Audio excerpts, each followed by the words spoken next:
KPCC ಅಧ್ಯಕ್ಷರಿದ್ದಾರ. ನಂತರ ಅವರು ವಕೀಲ ಸಮುದಾಯದ ದೊಡ್ಡ ನಾಯಕರಿದ್ದಾರ. ಅದ್ರ ಜೊತೆಲಿ ಅವರು ಮಂತ್ರಿಗಳಿದಾರ. ಆ ಮಂತ್ರಿಗಳ ಜೊತೆಲಿ ಉಪಮುಖ್ಯಮಂತ್ರಿಗಳಿದಾರ. ಉಪಮುಖ್ಯಮಂತ್ರಿಗಳ ಜೊತೆ 4-5 ಖಾತೆಗಳು ಬೆಂಗಳೂರು ಕೂಡ ಸ್ವಾಧೀನ ಮಾಡ್ಕೊಂಡು ಕುಂತಾರ. ಇದೆಲ್ಲ ಇದ್ದಂತ ಟೈಮಲ್ಲಿ ಬಹುಶಃ ಅವ್ರು ಏನನ್ನ ಮನಸ್ಸು ಮಾಡಬೇಕು ಅಂದ್ರಿಗಿನ 2028ಕ್ಕೆ ಮಾಡಿದ್ರೆ ಮಾಡ್ಬೋದು. ಸಾರಿ 2028ಕ್ಕೆ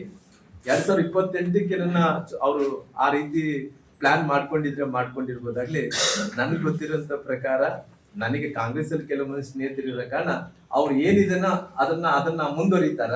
ಮುಖ್ಯಮಂತ್ರಿ ಅಂತೂ ಸಿಗಲ್ಲ, ಡಿ ಕೆ ಶಿವಕುಮಾರ್ ಸಿಗಲ್ಲ. ಒಟ್ಟು ಹೊಸ ಮುಖ್ಯಮಂತ್ರಿ ಬರ್ತಾನ. ಯಾರು ಬರ್ತಾರಲ್ಲ ಅಂತದ್ದು ಪ್ರಶ್ನೆ. ಮುಂದಿನ ಬೆಳಗಾವಿ ಅಧಿವೇಶನ ಒಳಗಡೆ ಹೊಸ ಮುಖ್ಯಮಂತ್ರಿ ಬರ್ತಾನೆ. ಅಂದ್ರೆ ಡಿ ಕೆ ಶಿ ಮುಖ್ಯಮಂತ್ರಿ ಆಗಲ್ಲ ಅಂತೀರಿ ಸರ್?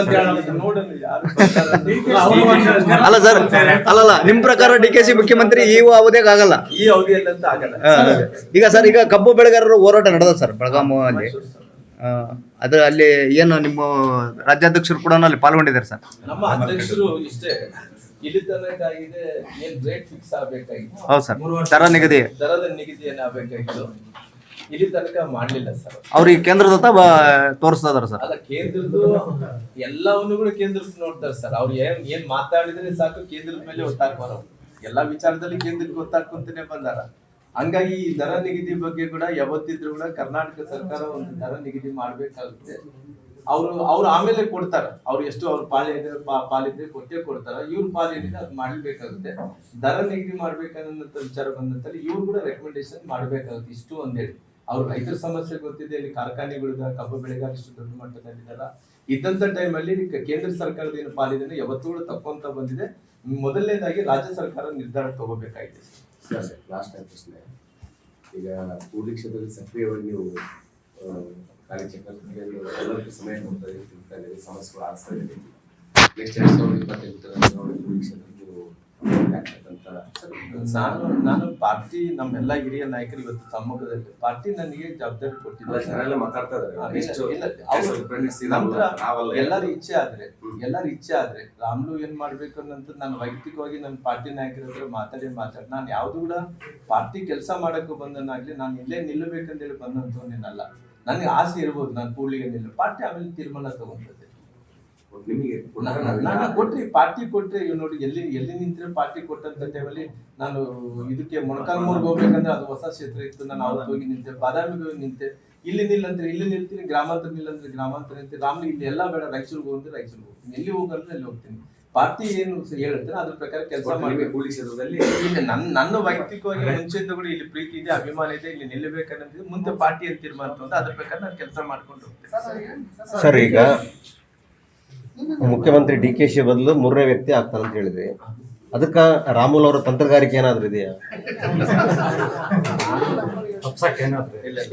ಆ ರೀತಿ ಏನಿಲ್ಲ. ನನಗೂ ಕೆಲವೊಂದು ಸ್ನೇಹಿತರಿರೋ ಕಾರಣ ಆಲ್ರೆಡಿ ವಾತಾವರಣ ನನಗೆ ಅವ್ರಿಗೆ ವಿಜೇಬಲ್ ಇದ್ರೆ ಇರ್ಬೋದು, ನನಗೂ ಕಾಂಗ್ರೆಸ್ ಅಲ್ಲಿ ಡೆಲ್ಲಿ ಮಟ್ಟದಲ್ಲಿ ಇದ್ರೆ ಇರೋಂತ ಮಾಹಿತಿ ಪ್ರಕಾರ ಅವ್ರು ಇರೋದೇ ಜಾಸ್ತಿ ಇದೆ.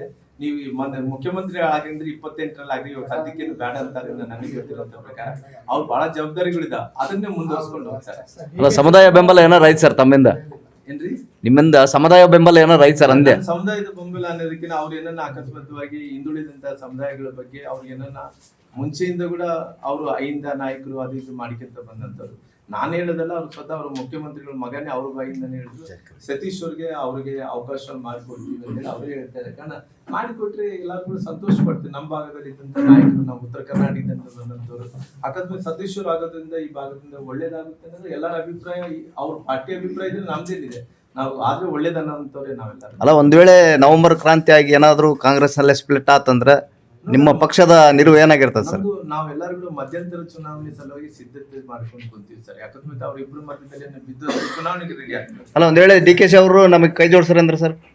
ಅಲ್ಲ, ಹಂಗ ಏನಾಗುತ್ತೆ ನೋಡೋಣ. ಸದ್ಯಕ್ಕಂತ ನಾವು ಅವ್ರಿಬ್ರು ಮಧ್ಯದಲ್ಲಿ ಸರ್ಕಾರ ಬಿದ್ದೋಗ್ಬೋದು ಅಂದ್ಕೊಂಡಿದ್ವಿ ಸರ್. ಬಿದ್ದೋದ್ರೆ ಮಧ್ಯಂತರ ಚುನಾವಣೆಗೆ ರೆಡಿ ಆಗ್ತೀವಿ. ಆಫರ್ ಮಾಡಿದೆ ಅಂತ ಆ ರೀತಿ ಏನಿಲ್ಲ, ಸುದ್ದಿ ಇದೆ ಸರ್. ಕೆಪಿಸಿಸಿ ಅಧ್ಯಕ್ಷರಿದ್ದಾರ. ನಂತರ ಅವರು ವಕೀಲ ಸಮುದಾಯದ ದೊಡ್ಡ ನಾಯಕರಿದ್ದಾರ. ಅದ್ರ ಜೊತೆಲಿ ಅವರು ಮಂತ್ರಿಗಳಿದಾರ, ಆ ಮಂತ್ರಿಗಳ ಜೊತೆಲಿ ಉಪಮುಖ್ಯಮಂತ್ರಿಗಳಿದಾರ, ಉಪಮುಖ್ಯಮಂತ್ರಿಗಳ ಜೊತೆ 4-5 ಖಾತೆಗಳು ಬೆಂಗಳೂರು ಕೂಡ ಸಾಧನೆ ಮಾಡ್ಕೊಂಡು ಕುಂತಾರ. ಇದೆಲ್ಲ ಇದ್ದಂತ ಟೈಮಲ್ಲಿ ಬಹುಶಃ ಅವ್ರು ಏನನ್ನ ಮನಸ್ಸು ಮಾಡಬೇಕು ಅಂದ್ರಿಗಿನ 2028ಕ್ಕೆ ಮಾಡಿದ್ರೆ ಮಾಡ್ಬೋದು. ಸಾರಿ 2028ಕ್ಕೆ 2028ಕ್ಕೆ ಅವರು ಆ ರೀತಿ ಪ್ಲಾನ್ ಮಾಡ್ಕೊಂಡಿರ್ಬೋದಾಗ್ಲಿ. ನನಗೆ ಗೊತ್ತಿರೋಂತ ಪ್ರಕಾರ ನನಗೆ ಕಾಂಗ್ರೆಸ್ ಅಲ್ಲಿ ಕೆಲವು ಮಂದಿ ಸ್ನೇಹಿತರಿರೋ ಕಾರಣ ಅವ್ರು ಏನಿದೆನ ಅದನ್ನ ಮುಂದುವರಿತಾರ. ಮುಖ್ಯಮಂತ್ರಿ ಅಂತೂ ಸಿಗಲ್ಲ, ಡಿ ಕೆ ಶಿವಕುಮಾರ್ ಸಿಗಲ್ಲ. ಒಟ್ಟು ಹೊಸ ಮುಖ್ಯಮಂತ್ರಿ ಬರ್ತಾನ.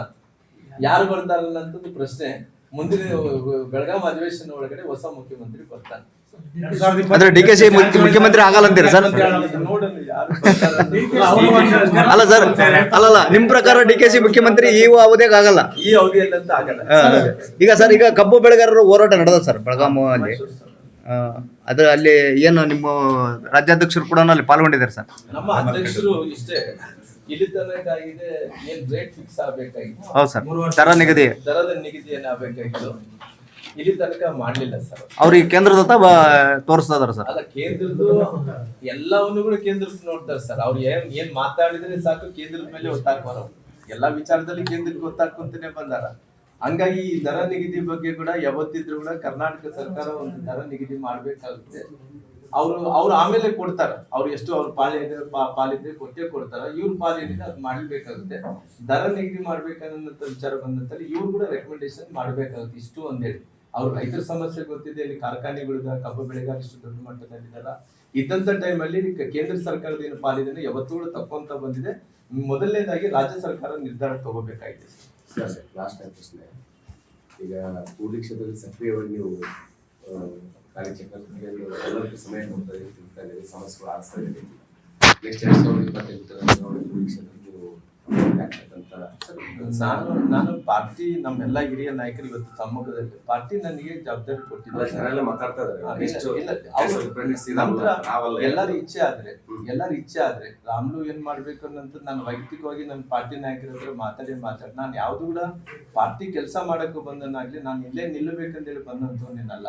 ನನಗೆ ಆಸೆ ಇರ್ಬೋದು ನಾನು ಕೂಡ್ಲಿಗೆ ನಿಲ್ಲ, ಪಾರ್ಟಿ ಆಮೇಲೆ ತೀರ್ಮಾನ ತಗೊಂತದೆ. ನಾನು ಕೊಟ್ರಿ ಪಾರ್ಟಿ ಕೊಟ್ರೆ ಇವ್ ನೋಡಿ, ಎಲ್ಲಿ ನಿಂತ್ರೆ ಪಾರ್ಟಿ ಕೊಟ್ಟಂತ ಟೈಮಲ್ಲಿ ನಾನು ಇದಕ್ಕೆ ಮೊಳಕಾಲ್ಮೂರ್ಗೆ ಹೋಗ್ಬೇಕಂದ್ರೆ ಅದು ಹೊಸ ಕ್ಷೇತ್ರ ಇತ್ತು. ನಾನು ಅವತ್ತು ಹೋಗಿ ನಿಂತೆ, ಬಾದಾಮಿಗೆ ಹೋಗಿ ನಿಂತೆ. ಇಲ್ಲಿ ನಿಲ್ಲಂದ್ರೆ ಇಲ್ಲಿ ನಿಲ್ತೀನಿ, ಗ್ರಾಮಾಂತರ ನಿಲ್ಲಂದ್ರೆ ಗ್ರಾಮಾಂತರ ನಿಲ್ತೀನಿ. ರಾಮ್ಲಿ ಇಲ್ಲಿ ಎಲ್ಲ ಬೇಡ, ರಾಯಚೂರಿಗೆ ಹೋದ್ರೆ ರಾಯಚೂರಿಗೆ ಹೋಗ್ತೀನಿ, ಎಲ್ಲಿ ಹೋಗಂದ್ರೆ ಅಲ್ಲಿ ಹೋಗ್ತೀನಿ. ಪಾರ್ಟಿ ಏನು ಹೇಳ್ತಾರೆ ಅದ್ರ ಪ್ರಕಾರ ಕೆಲಸ ಮಾಡ್ಬೇಕು. ಕೂಡ್ಲಿ ಕ್ಷೇತ್ರದಲ್ಲಿ ಇಲ್ಲಿ ನನ್ನ ವೈಯಕ್ತಿಕವಾಗಿ ಮುಂಚೆಯಿಂದ ಕೂಡ ಇಲ್ಲಿ ಪ್ರೀತಿ ಇದೆ, ಅಭಿಮಾನ ಇದೆ, ಇಲ್ಲಿ ನಿಲ್ಲಬೇಕನ್ನೋದು ಮುಂದೆ ಪಾರ್ಟಿ ಅಂತ ತೀರ್ಮಾನ ಅಂತ ಅದ್ರ ಪ್ರಕಾರ ನಾನು ಕೆಲಸ ಮಾಡ್ಕೊಂಡು ಹೋಗ್ತೀನಿ. ಸರ್, ಈಗ ಮುಖ್ಯಮಂತ್ರಿ ಡಿ ಕೆ ಶಿ ಬದಲು 3ನೇ ವ್ಯಕ್ತಿ ಆಗ್ತಾರಂತ ಹೇಳಿದ್ರಿ. ಅದಕ್ಕ ರಾಮುಲ್ ಅವರ ತಂತ್ರಗಾರಿಕೆ ಏನಾದ್ರು ಇದೆಯಾ? ಆ ರೀತಿ ಏನಿಲ್ಲ. ನನಗೂ ಕೆಲವೊಂದು ಸ್ನೇಹಿತರಿರೋ ಕಾರಣ ಆಲ್ರೆಡಿ ವಾತಾವರಣ ನನಗೆ ಅವ್ರಿಗೆ ವಿಜೇಬಲ್ ಇದ್ರೆ ಇರ್ಬೋದು, ನನಗೂ ಕಾಂಗ್ರೆಸ್ ಅಲ್ಲಿ ಡೆಲ್ಲಿ ಮಟ್ಟದಲ್ಲಿ ಇದ್ರೆ ಇರೋಂತ ಮಾಹಿತಿ ಪ್ರಕಾರ ಅವ್ರು ಇರೋದೇ ಜಾಸ್ತಿ ಇದೆ. ನೀವು ಮುಖ್ಯಮಂತ್ರಿ ಆಗಿದ್ರೆ 28ರಲ್ಲಿ ಆಗ್ಲಿ, ಸದ್ಯಕ್ಕೇನು ಬೇಡ ಅಂತಾರೆ. ನನಗೆ ಗೊತ್ತಿರೋಂತ ಪ್ರಕಾರ ಅವ್ರು ಬಹಳ ಜವಾಬ್ದಾರಿಗಳಿದ, ಅದನ್ನೇ ಮುಂದುವರ್ಸ್ಕೊಂಡು ಹೋಗ್ತಾರೆ. ಸಮುದಾಯ ಬೆಂಬಲ ಏನಾರ ಐತ್ ಸರ್ ತಮ್ಮಿಂದ? ಏನ್ರಿ ನಿಮ್ಮಿಂದ ಸಮುದಾಯ ಬೆಂಬಲ ಏನಾರ ಐತ್ ಸರ್ ಅಂದೆ? ಸಮುದಾಯದ ಬೆಂಬಲ ಅನ್ನೋದಕ್ಕಿಂತ ಅವ್ರು ಏನನ್ನ ಅಕಸ್ಮಾತ್ವಾಗಿ ಹಿಂದುಳಿದಂತ ಸಮುದಾಯಗಳ ಬಗ್ಗೆ ಅವ್ರು ಏನನ್ನ ಮುಂಚೆಯಿಂದ ಕೂಡ ಅವರು ಅಹಿಂದ ನಾಯಕರು ಅದು ಇದು ಮಾಡಿಕೊಂತ ಬಂದಂತವ್ರು.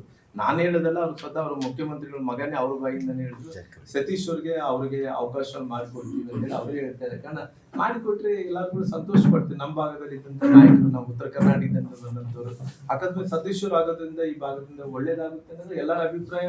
ಅವ್ರ ಪಾರ್ಟಿ ಅಭಿಪ್ರಾಯದಲ್ಲಿ ನಮ್ದೇನಿದೆ, ನಾವು ಆದ್ರೆ ಒಳ್ಳೇದನ್ನೋಂಥವ್ರೆ ನಾವೆಲ್ಲ. ಅಲ್ಲ, ಒಂದ್ ವೇಳೆ ನವೆಂಬರ್ ಕ್ರಾಂತಿ ಆಗಿ ಏನಾದ್ರು ಕಾಂಗ್ರೆಸ್ ನಲ್ಲೇ ಸ್ಪ್ಲಿಟ್ ಆತಂದ್ರೆ ನಿಮ್ಮ ಪಕ್ಷದ ನಿಲುವು ಏನಾಗಿರ್ತದೆ ಸರ್? ನಾವೆಲ್ಲರೂ ಮಧ್ಯಂತರ ಚುನಾವಣೆ ಸಲುವಾಗಿ ಸಿದ್ಧತೆ ಮಾಡ್ಕೊಂಡು ಕುಂತೀವಿ ಸರ್. ಯಾಕಂದ್ರೆ ಅವ್ರಿಬ್ರು ಮಧ್ಯದಲ್ಲಿ ಬಿದ್ದು ಚುನಾವಣೆಗೆ ರೆಡಿ ಆಗ್ತದೆ. ಅಲ್ಲ, ಒಂದ್ ವೇಳೆ ಡಿ ಕೆ ಶಿ ಅವರು ನಮಗೆ ಕೈ ಜೋಡಿಸ್ತಾರೆ ಅಂದ್ರೆ ಸರ್? ಅಲ್ಲ, ಹಂಗ ಏನಾಗುತ್ತೆ ನೋಡೋಣ. ಸದ್ಯಕ್ಕಂತ ನಾವು ಅವ್ರಿಬ್ರು ಮಧ್ಯದಲ್ಲಿ ಸರ್ಕಾರ ಬಿದ್ದೋಗ್ಬೋದು ಅನ್ಕೊಂಡಿದ್ವಿ ಸರ್. ಬಿದ್ದೋದ್ರೆ ಮಧ್ಯಂತರ ಚುನಾವಣೆಗೆ ರೆಡಿ ಆಗ್ತೀವಿ. ಆಫರ್ ಮಾಡಿದೆ ಅಂತ ಆ ರೀತಿ ಏನಿಲ್ಲ, ಸುದ್ದಿ ಇದೆ ಸರ್.